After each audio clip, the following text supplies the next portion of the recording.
We're also in talks with Dr. Riek Machar to ensure that the release happens. Hiyo ni mchezo wanafanya. Wawache mchezo, walete Mkenya hapa Kenya yetu. Government says soon, but confusion rages over Kenyan hostage in South Sudan. Another puzzle. How poachers slaughtered Kenya's most iconic elephant inside the park.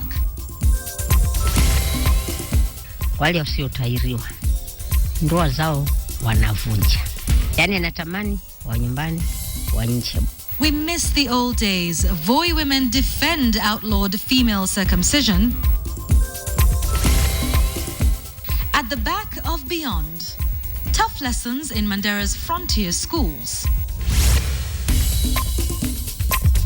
KTN Weekend Prime with Yvonne Okwara.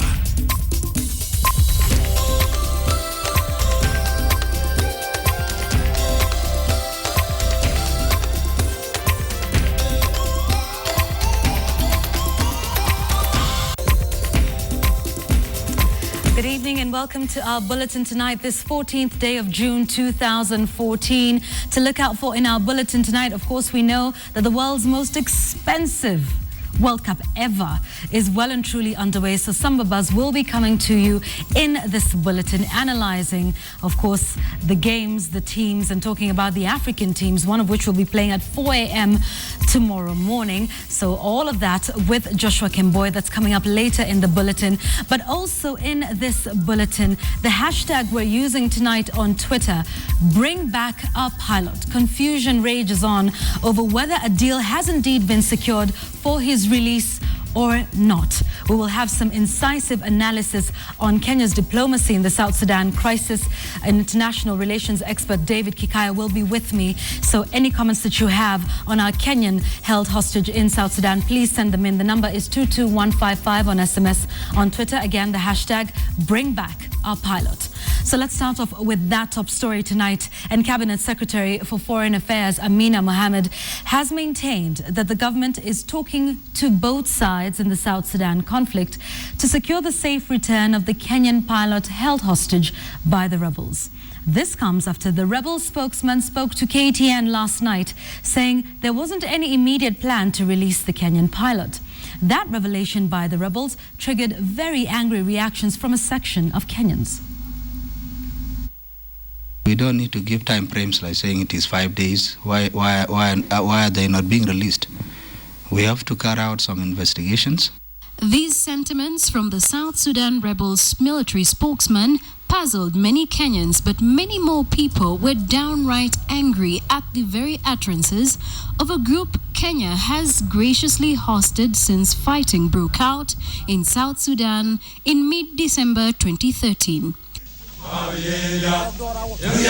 It was even puzzling since it came 2 days after this statement from the Deputy President, William Ruto. We also managed to persuade the rebels to release a Kenyan plane and pilot who have been held for the last 10 days in rebel-controlled territory.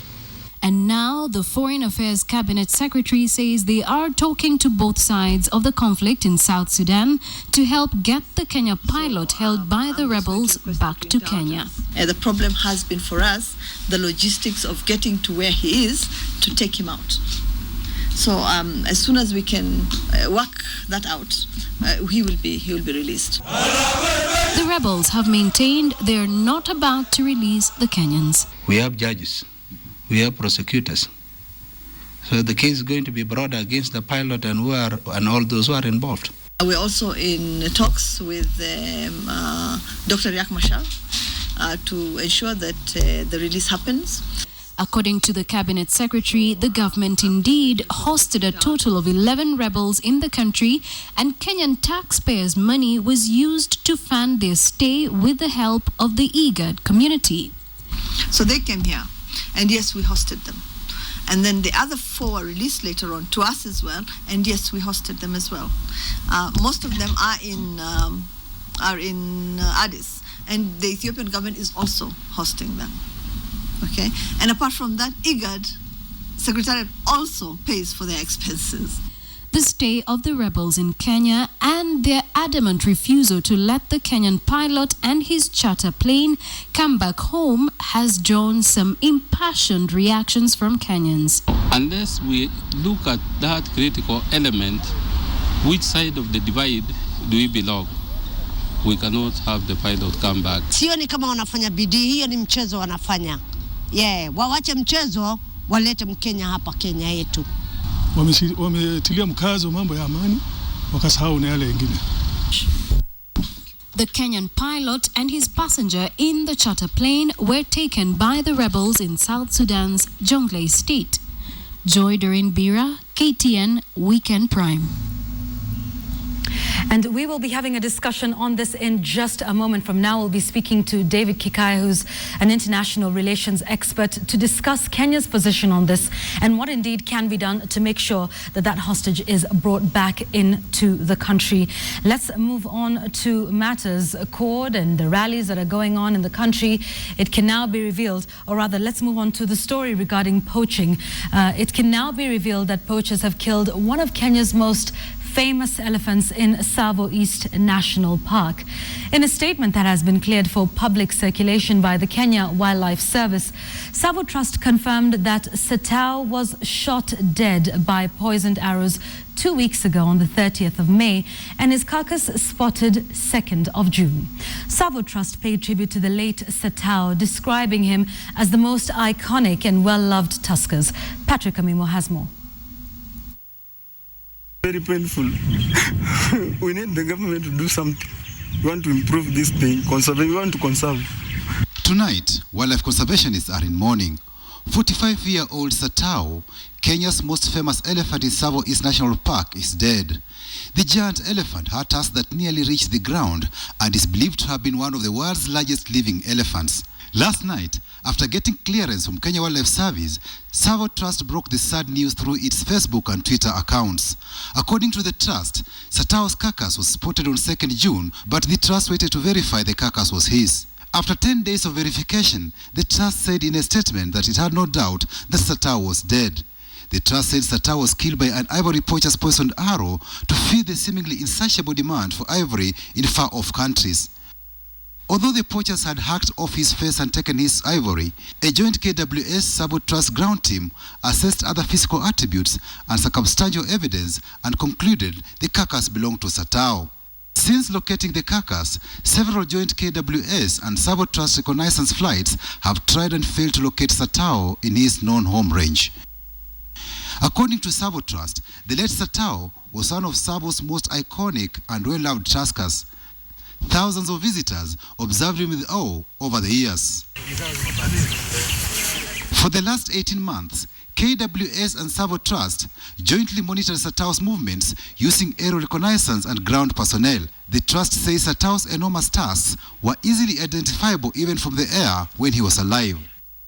Mourning the loss, the trust regretted that the mounting poaching pressures and inadequate anti-poaching resources had made it impossible to prevent poachers from killing Satao.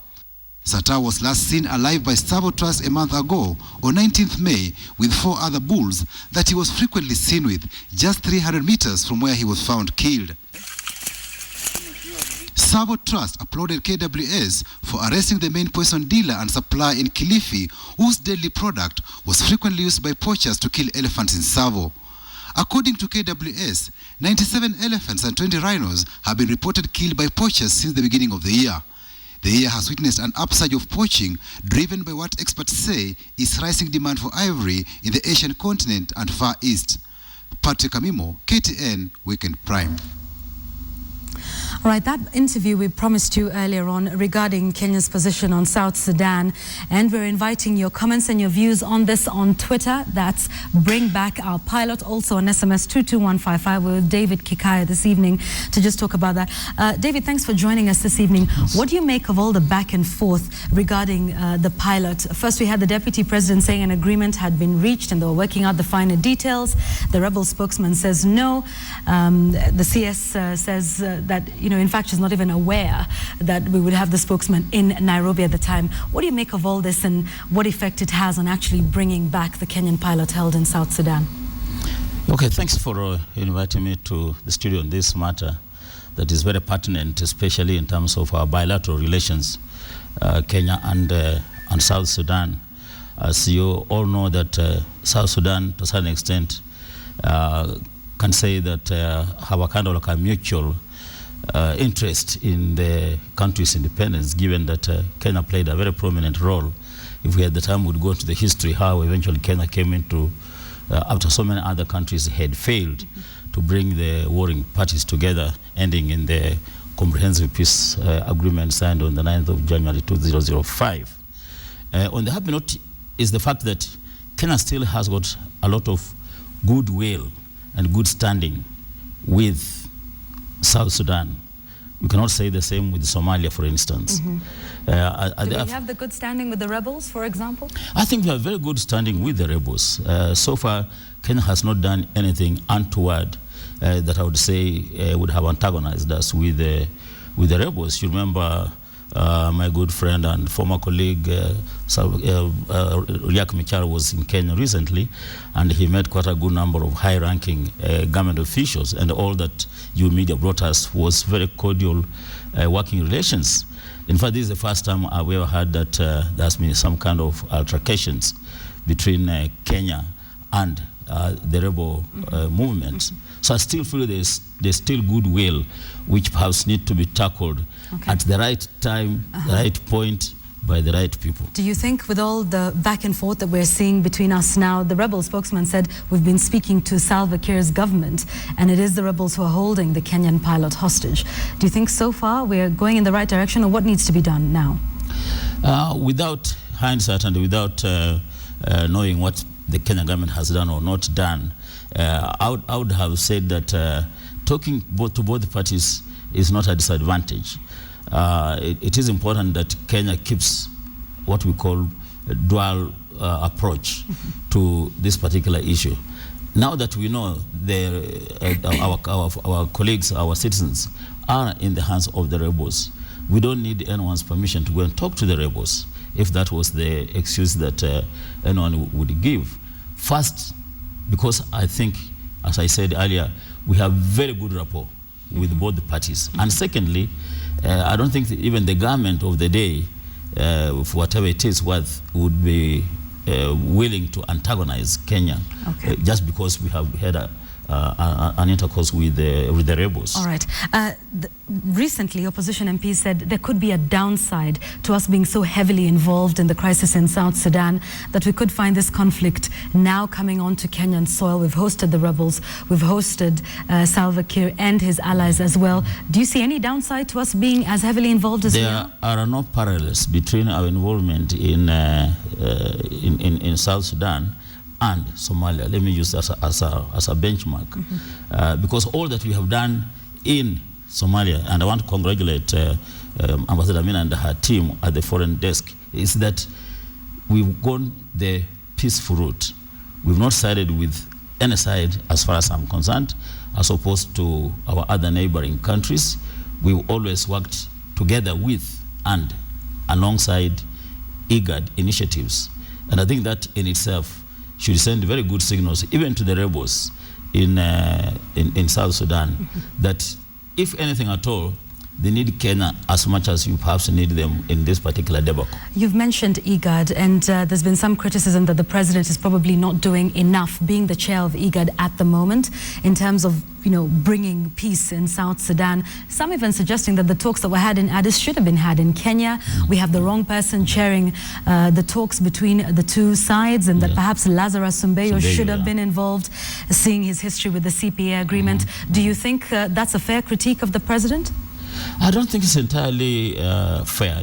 First of all, as a chair, you only execute the decisions of. In fact, it makes it even more difficult for him as the chair to do anything unilateral, because he has to carry the whole of IGAD with him in whatever IGAD decides. Yes, Kenya might have a particular agenda on the IGAD table as far as mediation in South Sudan is concerned, which affects Kenya directly, as the case is now.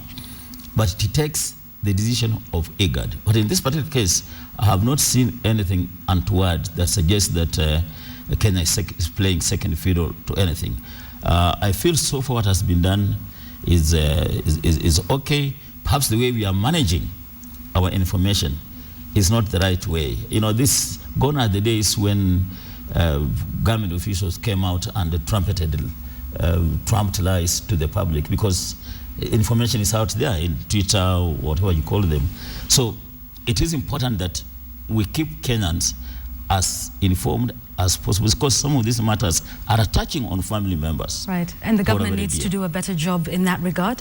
I think in terms of communicating and giving feedback, it has to. But also I feel that, again, you touched about the participants. A person like Sumbe, whom I respect very highly and with whom I worked for quite some time on these matters, really is the right person to spearhead. In fact, some of us were surprised that even when he had done all this, he was not appointed the Kenya's ambassador to New Sudan. But that is a different debate altogether. So I feel that they need to explore and exploit the goodwill that exists, not just with the government, but also with the rebels or the opposition for that matter. We're running out of time, and I want us to get to the matter of the agreement and the implementation of that peace agreement that's been signed. But just very quickly, critique about Kenya hosting those 11 rebels who were released and giving them lavish lifestyles. They were staying at the Windsor, and a lot of critique on the Kenyan government.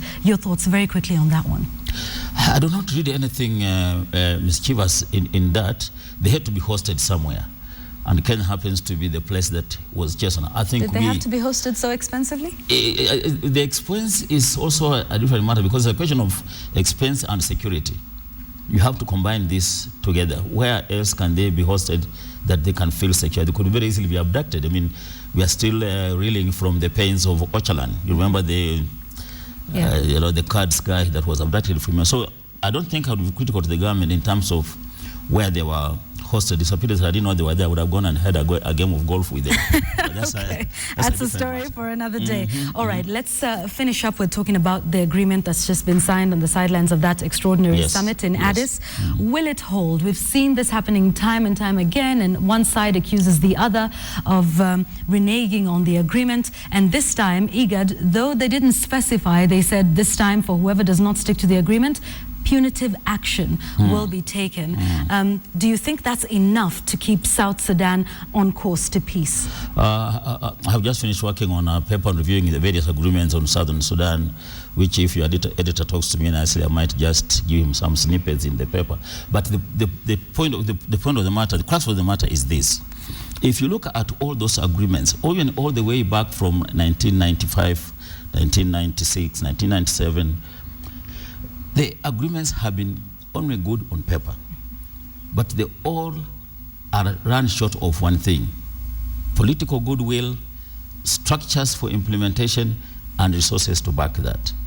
So it is one thing for us to celebrate, as we did here in 2005, about the comprehensive peace agreement, but we never put structures in place that would see the implementation to the letter after the time of the referendum and beyond the referendum after the time of elections. Do you think that has been done this time? When I was looking at those agreements, I thought that was lacking, because if it had been done, it would have been in place now.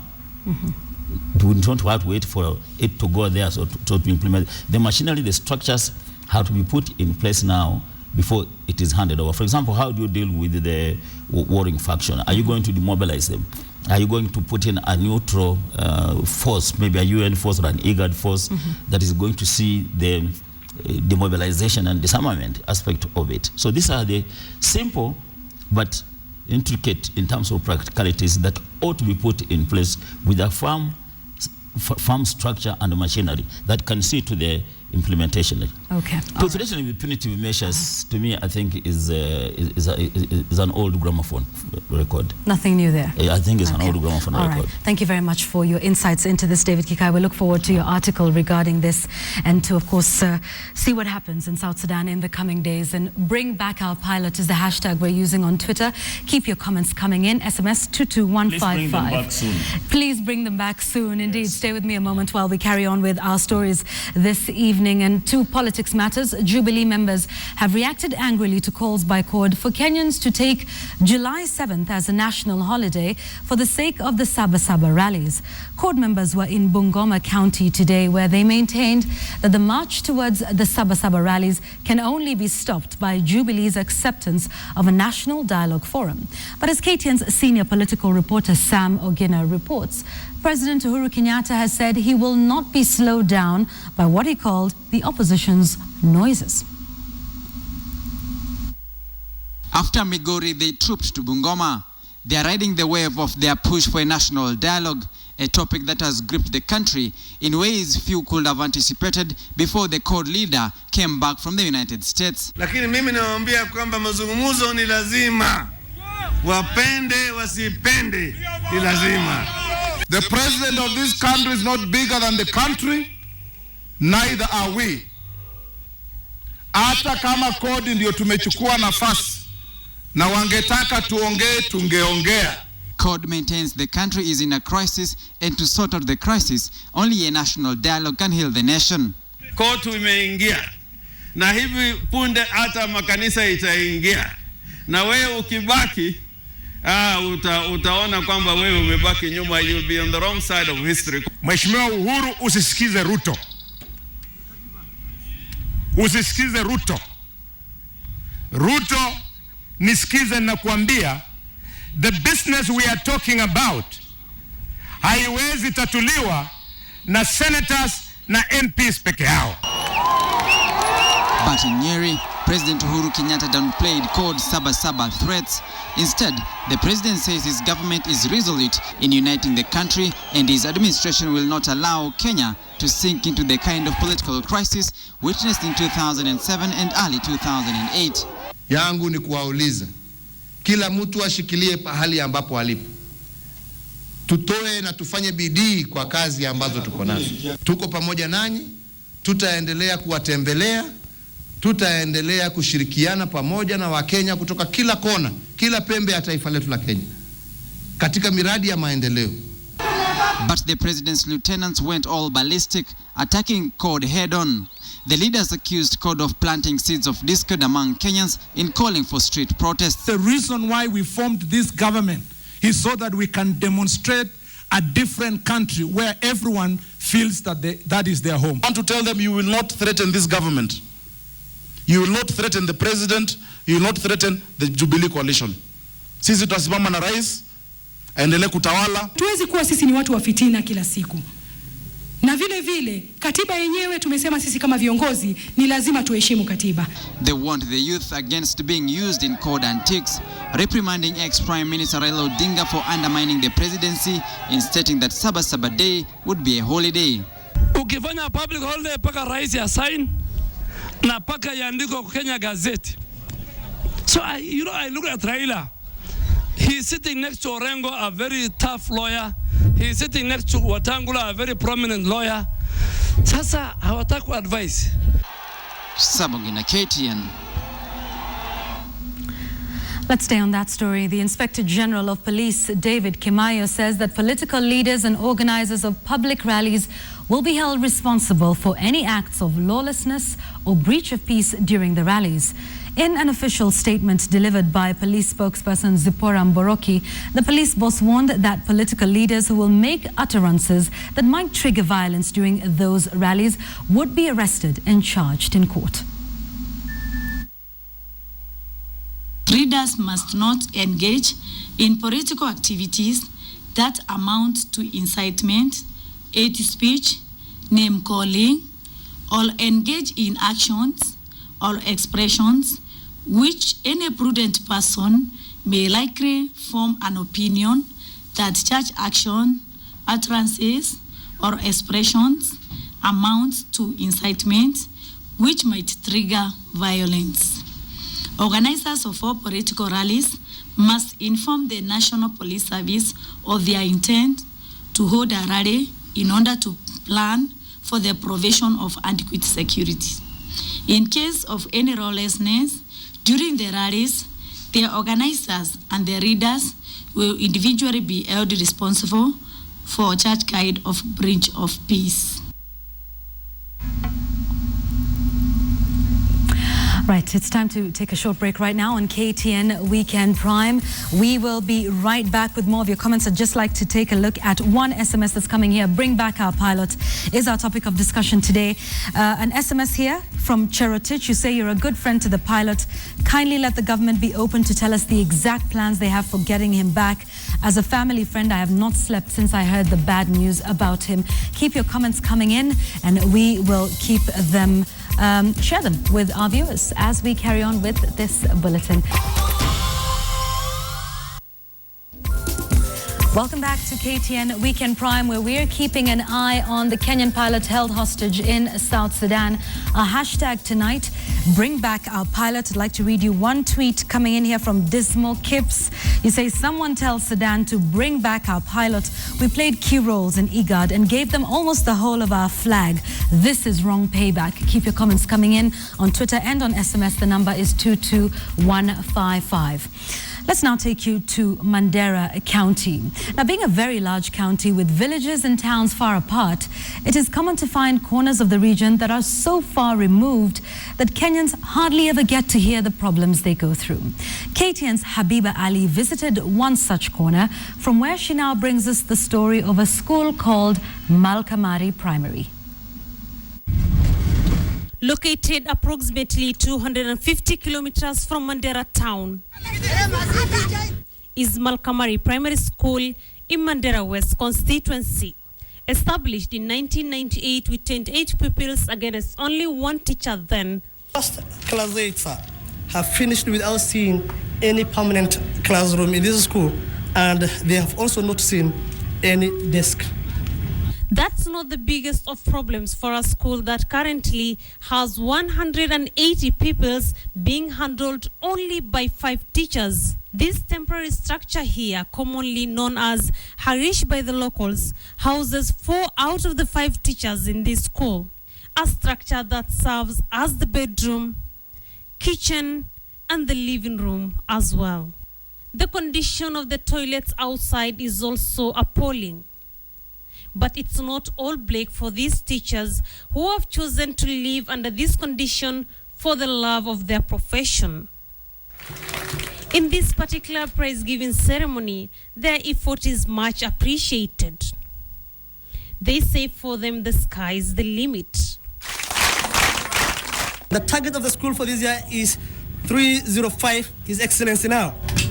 Their counterparts in other parts of Mandera experience similar situations, though not as bad. The teachers are now appealing to the national government to intervene and make life, learning and teaching bearable and productive for the people here. According to the school heads, poor housing for the teachers is not the only challenge facing the schools right now. Understaffing is also the greatest of challenges as well. For instance, in the school where we are right now, Mandera DP Primary School, there are 3,000 students against only 32 teachers. Habiba Ali, KTN, Mandera County.